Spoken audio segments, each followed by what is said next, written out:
It is often said that time heals all wounds, but time is much more than just a painkiller. Time is an incubator. Oh great, he's going into one of his deep speeches again, ooh. Shh. If certain circumstances are met, time eventually leads to growth. Crops take time to grow, no matter the soil used to fertilize. Children will someday grow into adulthood as time passes. Memes become more dank in nature with the passage of time. In general, our likes and dislikes change as we grow older, all thanks to the never-ending presence of time. Even love, the greatest power on earth, according to my Japanese animes, is at the beck and call of time.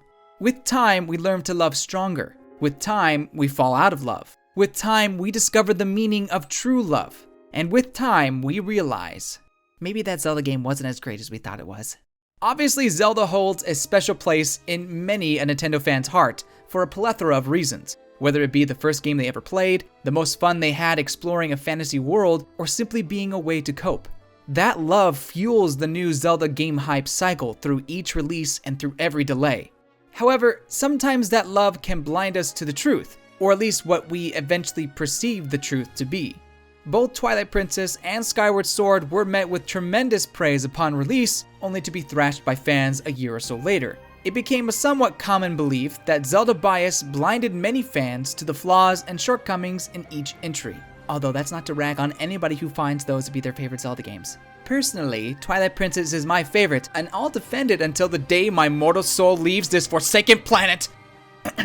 Point is, time usually changes our opinions on certain Zelda games, usually for the worse. What we thought was enjoyable and engaging then, now is boring and tedious.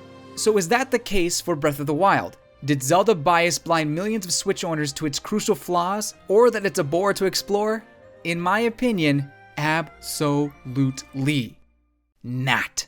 Even 3 years after its release, Breath of the Wild still holds up as one of the greatest games ever created. The exploration is captivating, the scenery breathtaking, the combat fun, the puzzles brilliant. It takes everything you know about Zelda, dissects those elements, and then expounds upon them, in turn breathing new life into the series. It also left an incredible impact on gaming as a whole, inspiring quite a few games since its 2017 release, from indie to AAA titles, and even some Chinese knockoffs. That's when you know it's legendary. To me, Breath of the Wild is a nearly perfect masterpiece. Yep, nearly perfect. Nearly. No game to my knowledge has ever been deemed absolutely perfect, at least not objectively speaking. There will always be a bug here or a clunky mechanic there that could hold the game back. Granted, these nitpicks are usually just subjective opinions, but the way I see it, there is always room to improve. And the same, of course, goes for Breath of the Wild. With an E3 Direct coming that will go more in depth on the sequel to Breath of the Wild, fingers crossed, I want to talk about some of the flaws of Breath of the Wild and how the sequel can build upon its masterpiece foundation. You must save her, my daughter. By far my biggest complaint with Breath of the Wild is the story. As you'll see, I have a lot of thoughts on it. Please forgive me for the length. I know there are fans out there who will defend the plot to death, but hear me out. I'm not saying it's terrible or poorly written, except maybe the dialogue. No, it's more how basic and empty it is. Once you break out of your 100-year incubator, you learn that Calamity Ganon has taken over Hyrule Castle, and Zelda is the one keeping him from escaping and devouring Hyrule. Poor thing. You think she's got a bathroom up there?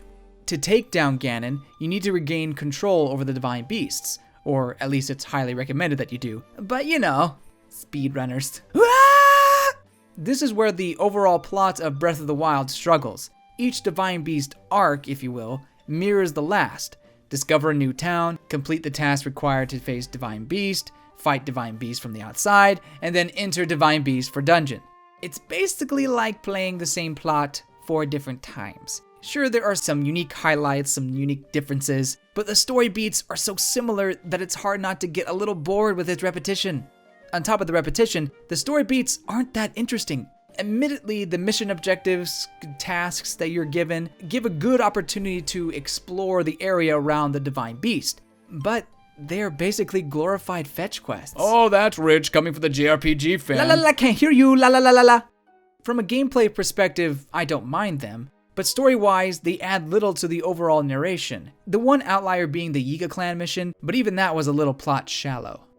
Perhaps this is ignorant of me to say, but where is the surprise? Where is the, no way, Aghanim was actually Ganon? Ganondorf wanted me to take the Master Sword? Tetra is Zelda, what? Midna is the Twilight Princess? Etc, etc. Again, I hope I don't sound like I'm an ignorant fanboy, but to me, Breath of the Wild's story lacked that impactful moment, that wow factor in the plot. Don't get me wrong, there were plenty of other wow factors hidden throughout Hyrule, just not in the story.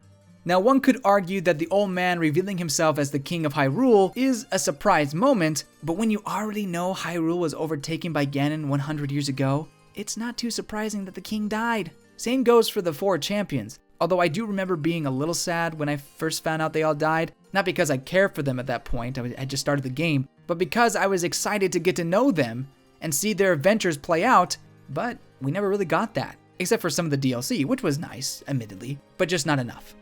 Another complaint is the ending. A plot is only as good as its ending, at least in my eyes. Unfortunately, Breath of the Wild suffers there as well. Again, it's not terrible, just basic and simple. Instead of a villain we can loathe and hate, Calamity Ganon is something we fear. It is closer to a force of nature, an act of the goddesses that can't be stopped, rather than an evil villain who's trying to take over Hyrule.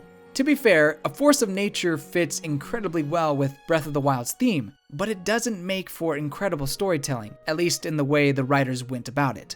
If you actually took the time to read all the diaries and other texts, you would see there's so much in the story. Well, guess what? I did. I ate up any little story bit or lore I could find. I really do love Breath of the Wild's setting and the world Nintendo built here. As such, I wanted to know as much as I could about the places and people there. But unfortunately, diaries do not save the lack of a deeper story. Sure, it strengthens some characters like Zelda, King Daphnis, and the champions, but it's all just exposition. No new story beats, no new impactful moments, no incredible character progression. Alright, enough hating on the story. How can the sequel improve it? That's the challenge, isn't it? I could just say hire better plot, dialogue, and scenario writers and call it a day, but where's the fun in that? Instead, let's focus on balancing amazing exploration with exceptional plot. I won't go into detail on what those plot points should be per se, but just how they could possibly have amazing exploration and a good plot. One way to help is to take the memory flashback cutscenes idea from the original and make them occur in real time. Freedom is crucial in Breath of the Wild. Without that open air gameplay, you take away from the magic of Hyrule and Link's adventure in it. However, the sporadic nature of the memory cutscenes stalls the flow of the narration, especially when the player has to piece together which scene goes where. What if you keep these specific landmark cutscenes, but place them in the present, and after watching a specific cutscene, you unlock more cutscenes to find? It's almost like a skill tree, but with cutscenes. You have to find a specific cutscene, or find a certain item, or meet a certain character in order to unlock a new cutscene. Granted, I'm not thinking of a literal cutscene skill tree, rather a more controlled narration, with more interactions than just Link, Zelda, and the champions. One other improvement could be Ganon. Instead of a malicious force of nature, give me a gritty, down-to-earth villain. Give me a real man who lets his ambitions get the best of him, whose motivations are painted with all the complexities and pains of life. Give me Wind Waker Ganondorf! Or at least someone close. The teaser for the Breath of the Wild sequel does look somewhat promising with dehydrated Ganondorf, but since this is a sequel to a previous Zelda game, I won't get my hopes too high. Instead of having him trapped in a castle, perhaps Link and Zelda chase after him as he tries to regain his mortal form. As they travel around the new Hyrule, we learn more about Ganondorf's past and where this reincarnation of Ganondorf began. That way we can still have fresh exploration and more plot focus. Perhaps Ganondorf could even interact with Link and Zelda at times, once he regains his ability to speak, better cementing Ganondorf's character. Then, for the final battle, we see rehydrated Ganondorf in all his glory, now with more muscles. Okay, perhaps this sounds a little far-fetched, but if Nintendo takes the time to construct a better antagonist, it can only improve the enjoyment for the player. Last thing I'll mention about improving the story is this. Bring back the partner character. Who's with me? Anybody? Figured that wouldn't be a popular suggestion. But hear me out. Companions usually play a key role in 3D Zelda games, starting with Navi all the way to Fi. Their roles vary in importance, but they help give substance to the overall story. particularly Midna, who is hands down my favorite Zelda character. In fact, the story of Twilight Princess revolves around her growth. She radiates personality throughout the game, growing as Link's friend and a true ruler of a nation, all while remaining relatively non-intrusive to the flow of gameplay. Why can't the sequel to Breath of the Wild have a companion character as well? It would take away freedom! Would it though? If Nintendo did it right, the partner character could guide the player to certain objectives without constantly nagging the character. For example, the Sheikah Slate in a way acts as a silent companion, giving you directions, powers, tips, etc. Everything a typical partner would do, just without the talking. Surely a new companion, whether living or AI, could do all that on a tablet while also adding important commentary for cutscenes and events. By the way, there is someone who has previous experience with the Sheikah Slate. Oh, Puda. No. Well, yes, but no, I was talking about Zelda. She would make for a good companion, offering important insight and whatnot. I mean, she kinda has in the past, so why not do it again? The problem with that is she could potentially hold the player back and become kind of an escort mission type of thing. But I'm sure Nintendo could come up with a way to make it work, restricting her to only dungeons or something. I could go on and on about my thoughts on the story, especially about the champions, but I want to get this video out before Direct comes out, if it ever comes out, so I must move on.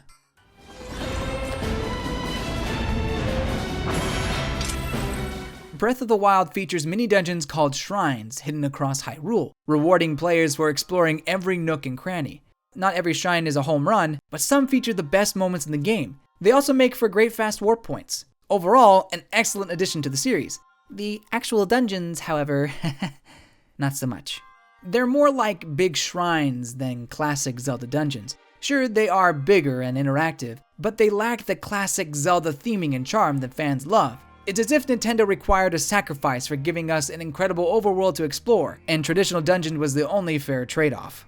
Well, this time, I say, why can't we have our Hylian cake and eat it too? Why can't we have an incredible world to explore and beautiful dungeons to discover? Granted, that requires a lot more work, but they already have the physics and assets from the first game, so development shouldn't be too taxing. Granted, I'm not a developer, so maybe I'm just talking garbage.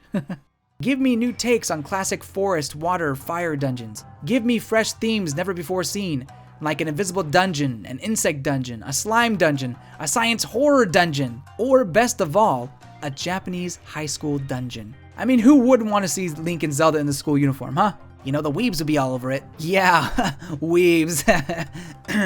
Also, I know I mentioned shrines are great, but I think changing the themes of at least some of them would prevent monotony. Replace the typical forest, water, and fire temples with shrines scattered all around Hyrule.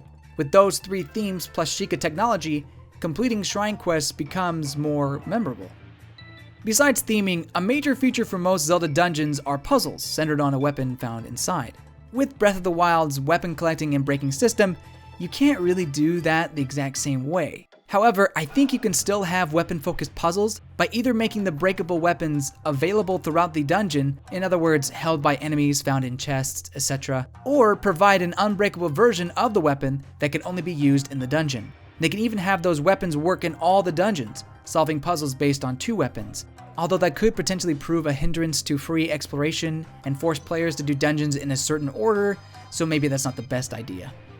Lastly are the bosses. Breath of the Wild dungeon bosses aren't bad, but they weren't great Zelda bosses either. Sounds like the theme of the video, huh?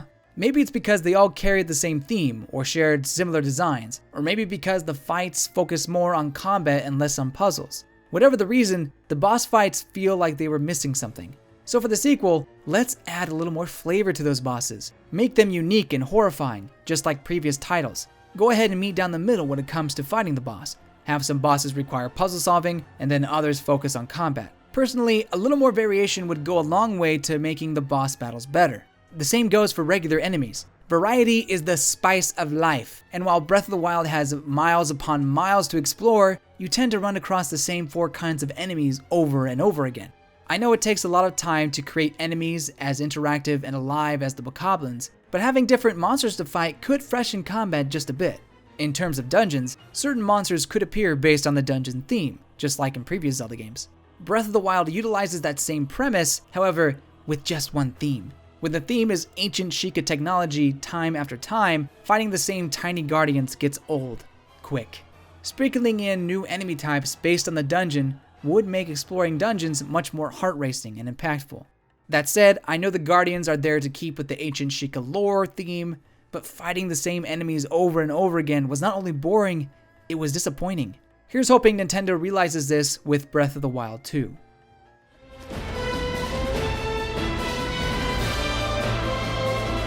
There are a handful of small towns spread across Hyrule, with horse stables sprinkled here and there. Each town is unique for the most part, bringing life to the otherwise vacant areas of Hyrule. To be honest, part of me doesn't want that to change. I love discovering new towns and learning about the people there. Seeing their routines and learning about their customs was a lot of fun. Not to mention the best side quest that is Terrytown. I can really be my true self here and only feel judged a little. These are my people. At the same time, I look at all the ruins scattered across the different areas, and I can't help but wonder what Hyrule was like 100 years ago. Were most of these ruins filled with Hylians? Was this fort controlled by the Kingdom of Hyrule? What was Castletown like in its heyday? So many questions that will probably never be answered. That said, filling these deserted places with more communities could make Hyrule feel even more alive. It would also add to the narrative of Zelda and Link building Hyrule back to its former glory. What if the player rebuilds Castletown from the ground up? A mixture between Terrytown and Colony 6 from Xenoblade. Then we can see Hyrule in its prime by the end of the game. Granted, I don't know how that would pan out with Nintendo's direction for the game, but that would be a neat quest to expand upon. You are now ready to hear what happened 100 years ago. No matter what direction Nintendo takes with the sequel, I'm sure Breath of the Wild 2 will be an exciting, epic adventure that will rely heavily on the success of the first. Because of that, I'm not expecting too many changes, gameplay-wise.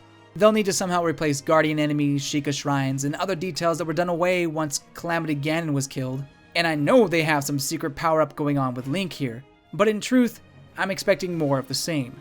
And I'm okay with that. More of the same is awesome when the same is one of the greatest games ever created. However, I can't help but plead for a better, more impactful story, more unique dungeons, greater enemy variety, and a thriving Hyrule. Is that too much to ask for? Potentially yes. But you know, after going back to Breath of the Wild and rediscovering its towns, NPCs, and hidden mysteries, I am in awe with how amazing it is. The level of detail and charm stuffed into this one game is incredible. Sure, there are flaws here and there, especially if I get too nitpicky, but that doesn't take away from Breath of the Wild's incredible strengths, complete freedom, and liberating exploration. I felt that way 3 years ago, and I still feel that way today. The only thing time has changed is my stronger love for the game. Honestly, the only thing the sequel needs is the ability to pet the dog. Is that too much to ask for? I mean, there aren't even cats. How can we even consider Breath of the Wild as a masterpiece when we can't even pet the puppy or the kitty? And that's why Twilight Princess is the best Zelda game. Thank you. Gotcha! Thank you so much for watching. What do you want to see in the sequel to Breath of the Wild? Are your feelings for Breath of the Wild the same 3 years later? Let us know in the comments below. If you liked what you saw, please subscribe for more Nintendo goodness. I'll be doing daily Animal Crossing streams for a little bit, and then I'll probably do pre-recorded episodes after that, potentially. The beginning of April becomes kind of busy for me with work, so I know I won't be able to live stream every day. Also, Three Houses Waifu Battle Royale is around the corner, hopefully, so please stay tuned for that. Goodbye, you good people.